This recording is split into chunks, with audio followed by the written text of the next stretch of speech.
சொத்து வழக்கில் விதிக்கப்பட்ட தண்டனையை எதிர்த்து அதிமுக பொதுச் செயலாளர் ஜெயலலிதா தாக்கல் செய்த மேல்முறையீட்டு மனு மீதான விசாரணை பெங்களூரு நீதிமன்றத்தில் 13வது நாளாக நடைபெறுகிறது.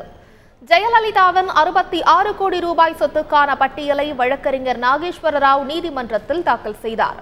அந்த பட்டியலை ஏற்கக்கூடாது என்று அரசு வழக்கறிஞர் பவானி சிங் வாதிட்டு வருகிறார்.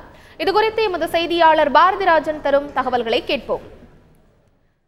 ஜெயலலிதாவின் மேல்முறையீட்டு மனு மீது இன்னைக்கு நடைபெற்று வரும் விசாரணை தொடர்பான விவரங்களை சொல்லுங்க பாரதிராஜா. முன்னாள் முதல்வர் ஜெயலலிதா மீதான சொத்து வழக்கின், அதாவது 66 கோடி ரூபாய் சொத்து வழக்கின் மேல்முறையீட்டு மனு மீதான விசாரணை கர்நாடக உயர்நீதிமன்றத்தில் நடந்து வருகிறது. அது இன்றைய விசாரணையின் போது ஜெயலலிதா தரப்பிலிருந்து ஒரு பட்டியல் தாக்கல் செய்யப்பட்டது. அதாவது 66 கோடி ரூபாய் சொத்துக்கான ஒரு பட்டியலை தாக்கல் செய்யப்பட்டது. இதை நீதிபதி நேற்று கேட்டிருந்தார். அதாவது லஞ்ச ஒழிப்புத்துறை குறிப்பிட்டுள்ள தொகையையும் நீங்கள் குறிப்பிடும் தொகையும் ஒரு பட்டியலிட்டு காட்டுங்கள், குறுகிய பட்டியலிட்டு காட்டுங்கள். அது வாதாடுவதற்கு வசதியாக இருக்கும், அதாவது வழக்கு விசாரணை தாமதப்படுத்தாமல் விரைவில் முடிக்க வசதியாக இருக்கும் என்று கூறி நேற்று ஒரு மனு பட்டியல் தாக்கல் சொல்லி ஜெயலலிதா தரப்பில் கேட்டுக்கொள்ளப்பட்டது. அதாவது நீதிபதி கேட்டுக்கொண்டிருந்தார்.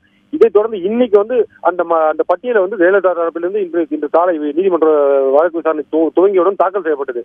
அதாவது இந்த பட்டியல் குறித்து நீங்க ஏற்கனவே கீழமை நீதிமன்றத்துல அறிக்கை தாக்கல் செஞ்சிருக்கீங்களா அப்படின்ற ஒரு கேள்வியை நீதிபதி எழுப்பினார். இதுக்கு பதில் இதை நாங்க கீழமை நீதிமன்றத்தை குறிப்பிட்டிருக்கோம் அப்படின்னு ஜெயலலிதா தரப்பில் கூறப்பட்டது. அப்போ குறுக்கிட்ட அரசு தரப்பு வழக்கறிஞர் பவானிக்கு இதுல இந்த பட்டியலில் தவறான மதிப்பீடுகள் செய்யப்பட்டுள்ளன.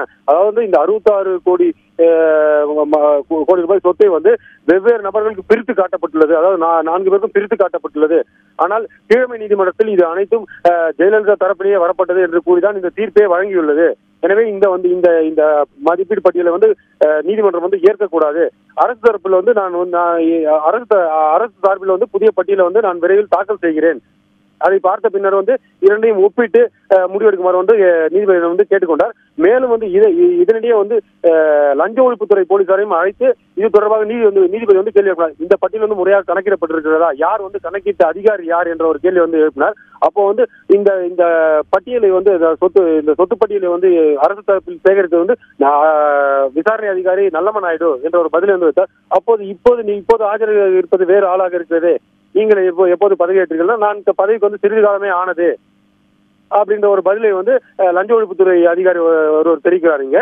அப்போ நீதிபதி திமுக தரப்பு வழக்கறிஞர் சரவணனிடம் ஒரு கேள்வி எழுப்புறார். இது தொடர்பாக நீங்க என்ன நினைக்கிறீங்க அப்படின்னு கேட்கும்போது, இல்ல இந்த பட்டியல் முறைகேடானதுதான், அது இதுல தவறான மதிப்பீடுகளே உள்ளது என்ற ஒரு பதிலை தெரிவிக்கிறார். இதைத் தொடர்ந்து ஆனா அரசு தரப்பு வழக்கறிஞர் பவானி சிங் இது தொடர்பாக ஒரு பட்டியலை அரசு தரப்பில் தாக்கல் செய்யப்படும் என்று தெரிவித்துள்ளார்.